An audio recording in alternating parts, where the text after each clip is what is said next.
What we like, first and foremost, the torquey pull of the twin-turbo 3.3-liter V6 and the smooth shifting 8-speed automatic. Virtually every comment in the logbook references the powertrain's versatility, one editor describing its demeanor as docile when not provoked, but a rocket ship when pushed. The quiet interior features near-perfect fit and finish, and aside from one driver who couldn't find a comfortable setting for the lumbar support. The 22-way adjustable seat provides enough adaptability for drivers of any size to get comfortable.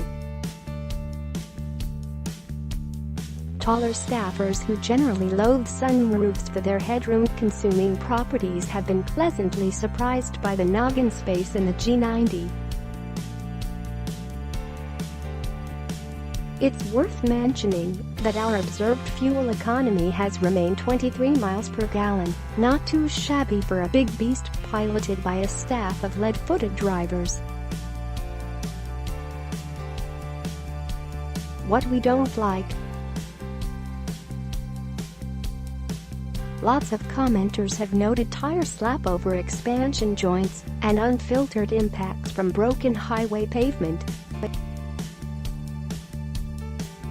Additionally, body motions, particularly rebound, are not as controlled as in most of the G90's competitors.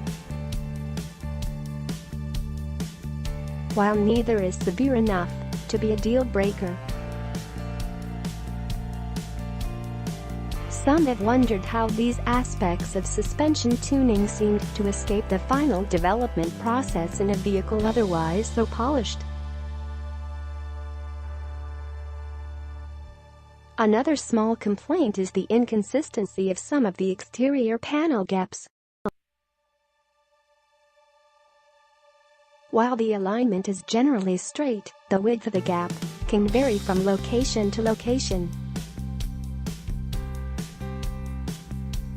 For instance, the gap in the junction, where the passenger side A-pillar meets the door, is significantly smaller than the adjacent spaces between the door, hood, and front fender. What went wrong? Not much. Within a month of the car's arrival, a small divot appeared in the windshield just left of the driver's sightline. So we had a local glass company come out and fill it for $50. At about 8,000 miles. We took the Genesis in for its first service, which consisted of an oil change and a multi-point inspection. The tires weren't rotated, but no abnormal wear was noted.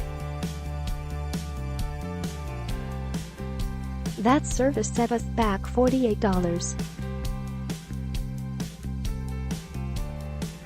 Which sounds not bad, until you realize that the G90 comes with complimentary scheduled maintenance for 3 years or 36,000 miles. Our employee wasn't aware of the plan when he was handed the invoice, and the people at the suburban Detroit Hyundai dealership, who said this was only the second Genesis they'd serviced, apparently hadn't gotten the memo from corporate. Around the 5,000-mile mark, a couple of drivers complained that the right front edge of the sunroof was not fully sealing, causing excessive wind noise. But such notes and the noise ceased within 100 miles, leading us to believe that some debris may have been lodged in the seal. Where we went. After the G90 survived a trial by fire of sorts by completing a pair of epic southbound journeys within days of its arrival. on which we reported in the car's introduction. Editor-in-Chief Eddie Alterman turned its nose north and headed for Mackinaw City, Michigan, in July. Since then, the G90 has been spending some quality time at our home base, largely traversing the Ann Arbor-Detroit-Toledo axis of power. With the holiday season on the horizon, however, we expect the spacious, easy-driving G90 to start knocking down miles at a fevered pitch. Months in fleet, 4 months current mileage, 11,220 miles. Average fuel economy, 23 miles per gallon. Fuel tank size, 21.9 gallons. Fuel range, 500 miles. Service, $48 normal wear, $0 repair, $0. Damage and destruction, $50.